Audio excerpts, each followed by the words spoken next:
Good morning. I am reading from Genesis 27, 1 to 4, 15 to 23, and Genesis 28, 10 to 17. When Isaac was old and his eyes were dim so that he could not see, he called his elder son Esau and said to him, "My son." And he answered, "Here I am." Isaac said, "See, I am old. I do not know the day of my death.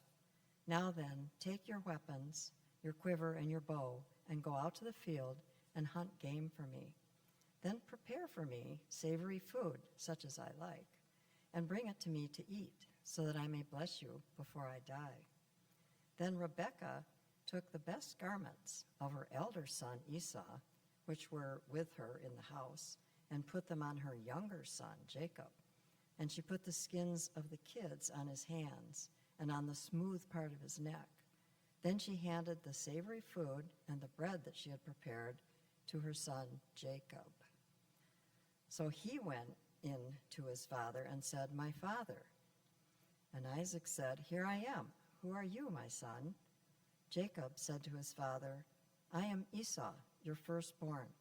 I have done as you told me. Now sit up and eat of my game, so that you may bless me." But Isaac said to his son, "How is it that you found it so quickly, my son?"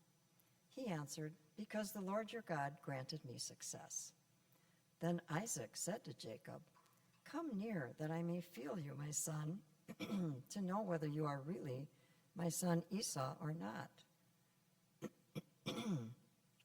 So Jacob went up to his father Isaac and felt him and said, "The voice is Jacob's voice, but the hands are the hands of Esau." He did not recognize him because his hands were hairy, like his brother Esau's hands, so he blessed him. Jacob left Beersheba and went toward Haran. He came to a certain place and stayed there for the night because the sun had set. Taking one of the stones of the place, he put it under his head and lay down in that place.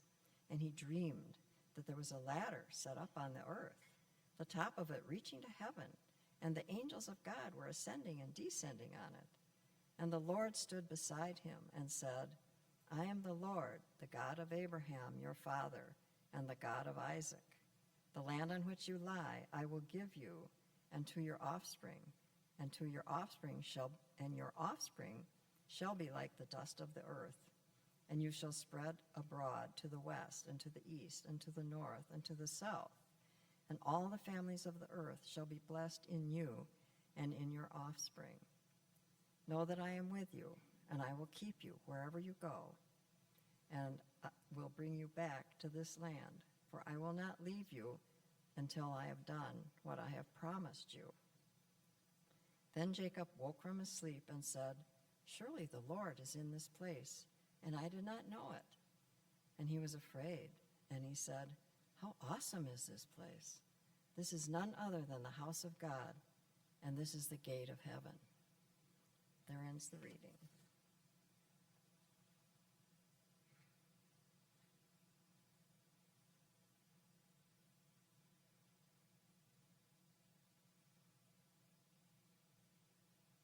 Friends, let's pray.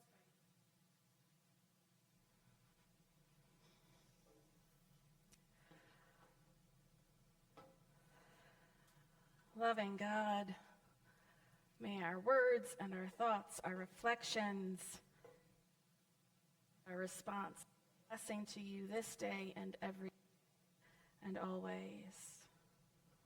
Amen. So that's a really uncomfortable story. As it starts, I'm really loud today. As it starts with a wife and son tricking an elderly, dying man with reduced capabilities out of the most important things he has to give before he could give them to his elder son as culture dictated.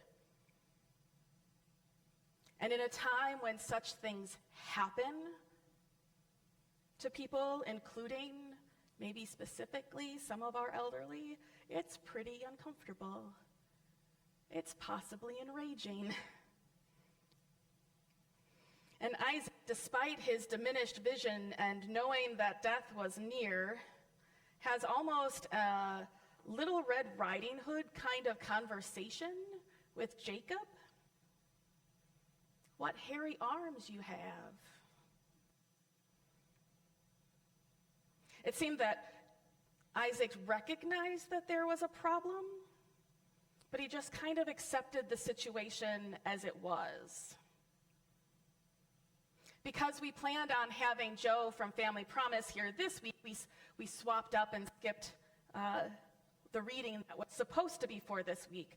And what we skipped over was the birth of Isaac, and when Isaac was a young man, when Isaac and Abraham walked up the mountain that God asked them to, because God had commanded Abraham to sacrifice Isaac. On the way up the mountain, Isaac turns to his father and asks, "Where is the ram that we're going to sacrifice?" And Abraham says, "God will supply it." Even there, it seemed Isaac understood that there was a problem, but he just accepted what was told to him. When Rebekah was pregnant with the twins, Esau and Jacob, she was told by God that the elder would serve the younger, and that the younger would be blessed and beloved by God. So while Isaac was passive, Rebekah set things in motion. She knew the plans that God had, and she assured that they would happen. Now, the blessing that Isaac had to give was not a gesundheit when you sneeze, or a blessing that you write on a birthday card. No.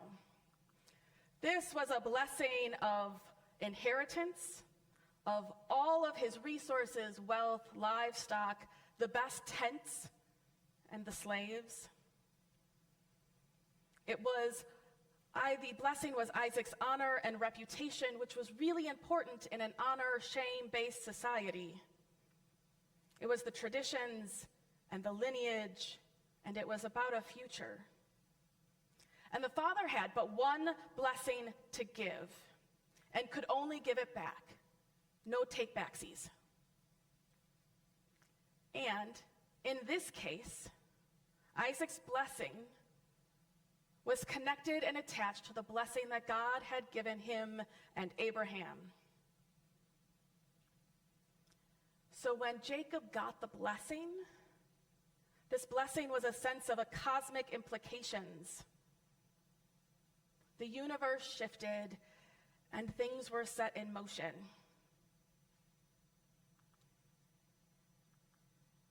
We'll hang out there.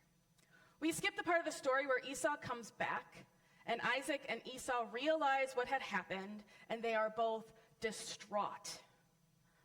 And Esau threatens Jacob's life, and Rebekah arranges to have Jacob go to her family and marry a woman from her people, and also save his life.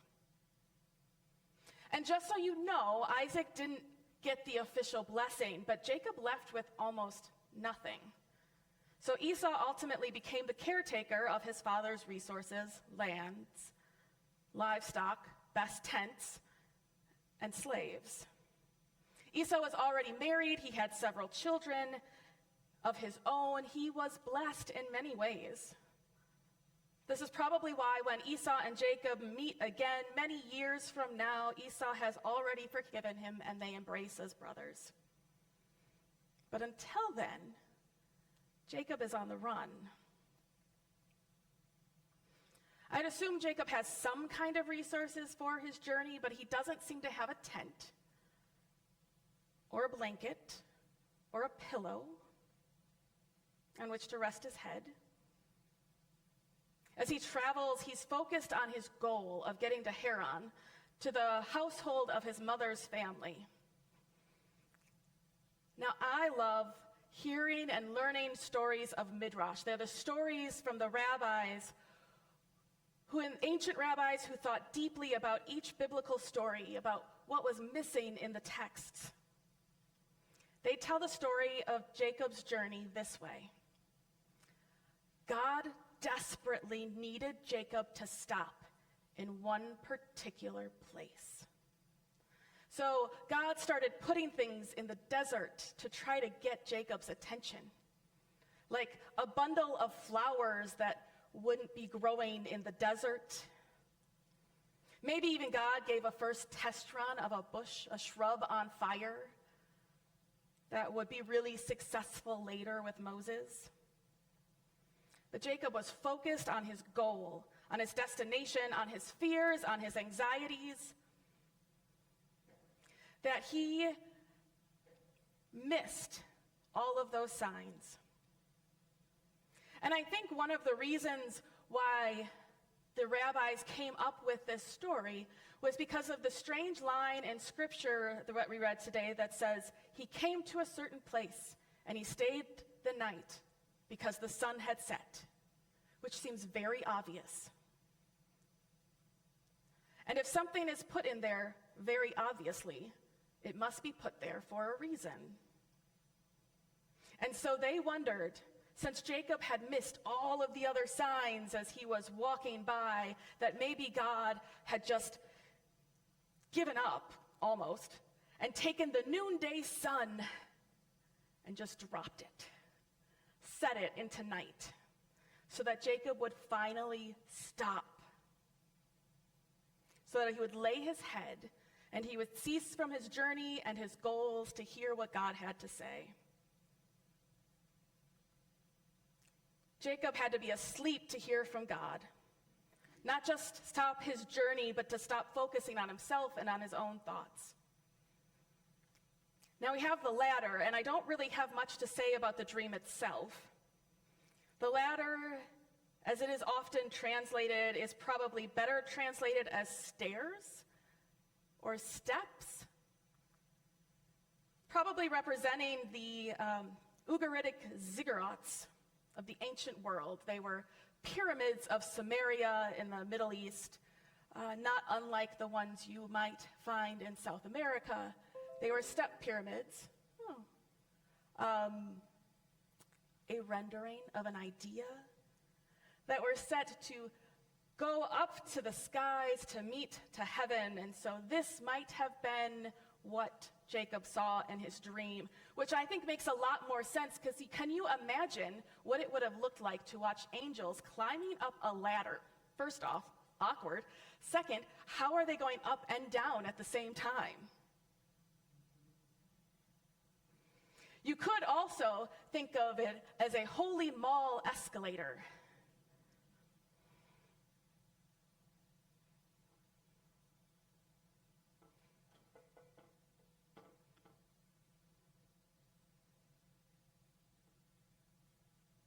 But here in this moment, with a rock for a pillow, a flawed and broken human who tricked and schemed and lied his way into a promise, into a blessing, who ran away instead of facing his problems, instead of facing his brother, here is Jacob being blessed by God.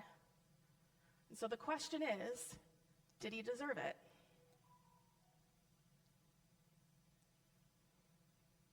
When Jacob awakes, he realizes what God was trying to say all along, that God was present in this place and that he had missed it. It says something more about God than it is about Jacob, that Jacob was blessed. It wasn't about what Jacob did or didn't do. It wasn't about if he earned it. It wasn't about him or who he was at all. It was about who God is, the God of blessing, of love, the God of the unexpected. But what it is here is that God is doing something unexpected, countering the way people had decided the world worked and showing up in desolate and unexpected places. In the midst of chaos and uncertainty, in the midst of terror and fear, God showed up and offered a blessing and promised to be with Jacob always. I wonder where or when you have experienced the divine, and what unexpected places have you experienced God? at the birth of a child, the presence of a beloved aunt, a conversation with a loved one, and the song of the birds or the burbling of a stream, holding the hand of a parent or a grandparent in their final moments. In those moments, they are often us putting ourselves aside and being truly and fully present in the moment, making space for God to be known to us. But I wonder how often we show up to a place that we think will be holy, or a moment we expect to find God and find nothing. And we say, "Here I am, God, where are you?" Maybe it's when you come into church. Maybe it's this church, because to be honest, this church building in particular doesn't necessarily fill me with wonder and awe as a cathedral or like a dark, mysterious Orthodox church might. Some things are easier with aesthetics.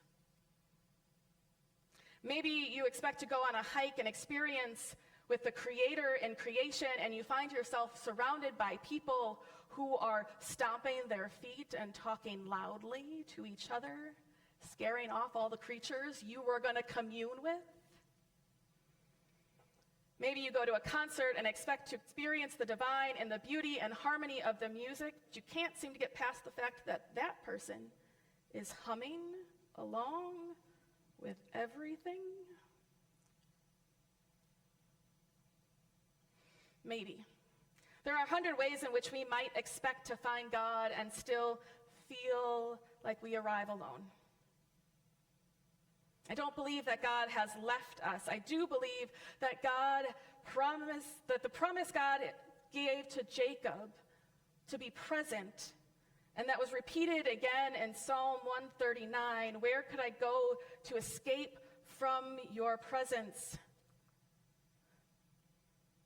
If I went up to heaven, you would be there. If I went down to the grave, you would be there too.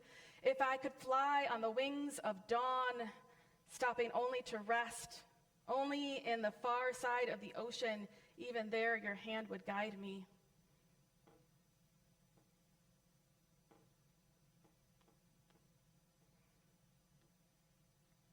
Even there your strong hand would hold me tight.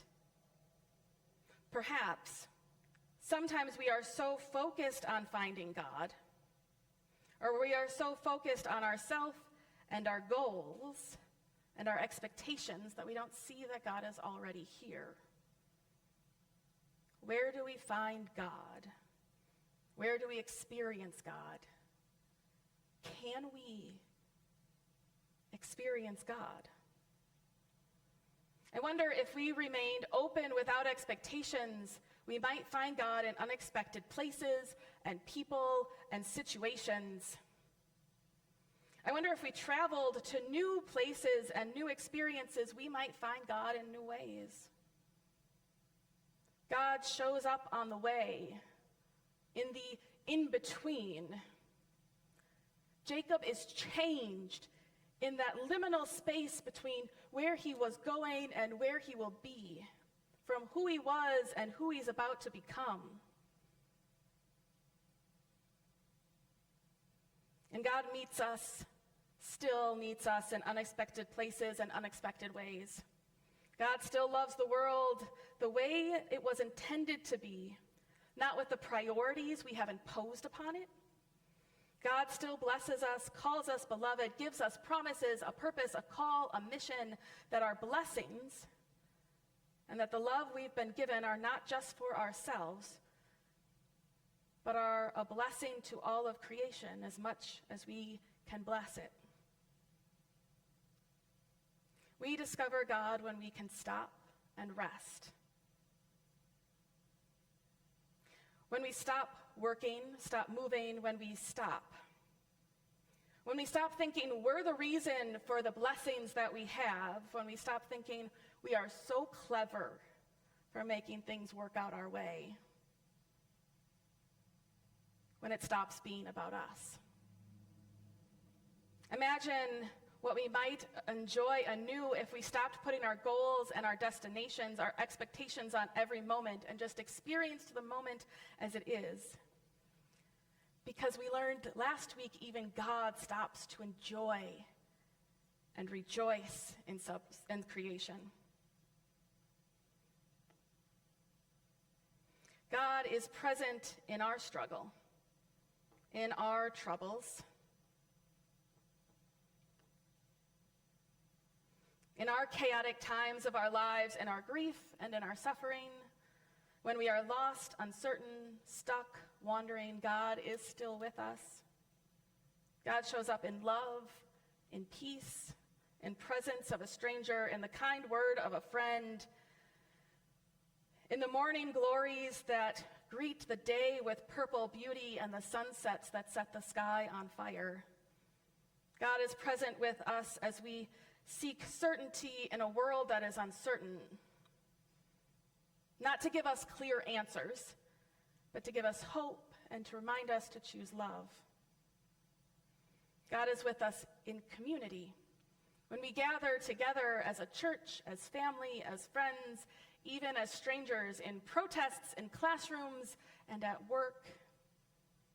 God is present in kindness, compassion, empathy that are shared with us and that we share with others.